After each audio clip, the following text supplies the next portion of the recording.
باہر محلے سے لوگ آتے ہیں نماز پڑھنے اور تم بھی پڑھ رہے ہوتے ہو، تمہاری اور ان کی نماز میں ایک رتی کا فرق نہیں ہوتا. تمہاری نماز سے یہ نہیں پتہ چلتا کہ یہ اہل علم ہیں جو نماز پڑھ رہے ہیں.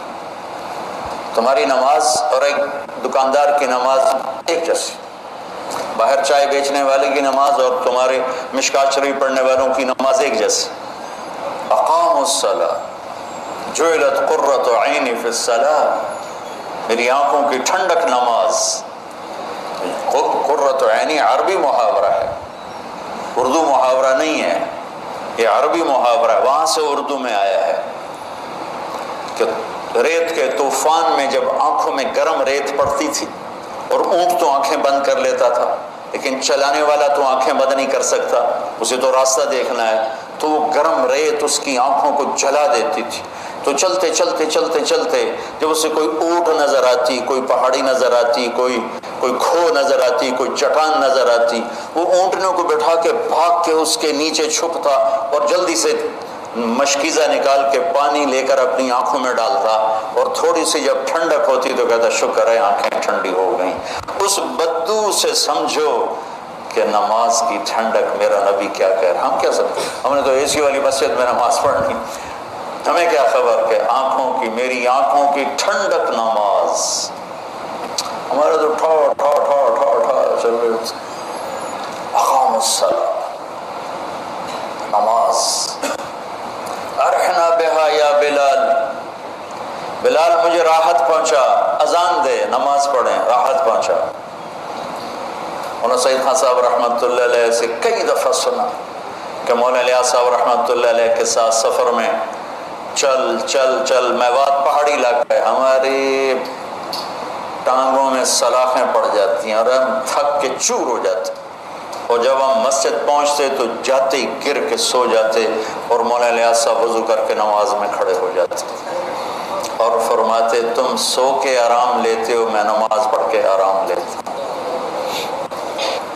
اور میں نے مولانا سعید خان صاحب رحمۃ اللہ علیہ کو خود دیکھا، ان کی وفات سے ایک ہفتہ پہلے وہ غشی میں تھے. اذان ہوئی تو ان کے نواسے نے کان میں کہا الصلاۃ، تو آنکھیں کھول دیں، اٹھ کے بیٹھے، ٹوائلٹ ان کو لے گئے، وضو کیا، میں ساتھ تھا. ویل چیئر پر لے کر ہم مسجد میں آئے، ویل چیئر سے کھڑے ہوئے اور جب نماز کی ہوئی نا اللہ اکبر، تو میری آنکھوں نے دیکھا وہ یوں ہوئے ایسے، اور اللہ اکبر. 4 رکعات عصر ساری پڑھی اور اس سلام پھرتے ہی پھر یوں ہوئے، اور جب آ کے لٹایا پھر بے ہوش ہو گیا. نماز ایسے پڑھی جیسے ایک نوجوان پڑھتا ہے، اس سے پہلے بھی بے ہوش، اس کے بعد بھی بے ہوش. جعلت قرۃ عینی فی الصلاۃ، یہ نماز بنانی پڑتی ہے، پڑھنے سے نماز نہیں بنتی، بنانے سے نماز بنتی ہے. اور میں اللہ کے سامنے کھڑا ہوں، یہ ہے اقامت صلاۃ. اور میری اور میرے رب کی گفتگو ہے جو جعلت الصلاۃ بینی و بین عبدی، کہ نماز میرے اور میرے بندے کے درمیان مکالمہ ہے. میرا بندہ مجھ سے مناجات کرتا ہے، مجھ سے باتیں کرتا ہے. حضرت علی کا فرمان ہے جب میرا دل کرتا ہے میں اللہ سے بات کروں میں نماز پڑھتا ہوں، اور جب میرا دل کرتا ہے اللہ مجھ سے بات کرے تو میں قرآن پڑھتا ہوں. تو شکر ہے ہم نمازی ہیں، یہ بھی بہت بڑی دولت ہے. لیکن اللہ علم والوں میں کیا دیکھنا چاہتا ہے اور امت میں کیا دیکھنا چاہتا ہے کہ نماز ان کی آنکھوں کی ٹھنڈک اور دل کا سکون، سکھ اور چین بن جائے، نماز پڑھ کے ہلکے پھلکے ہو جائیں. یہ نماز بنانے سے. نماز کیسے بنتی ہے؟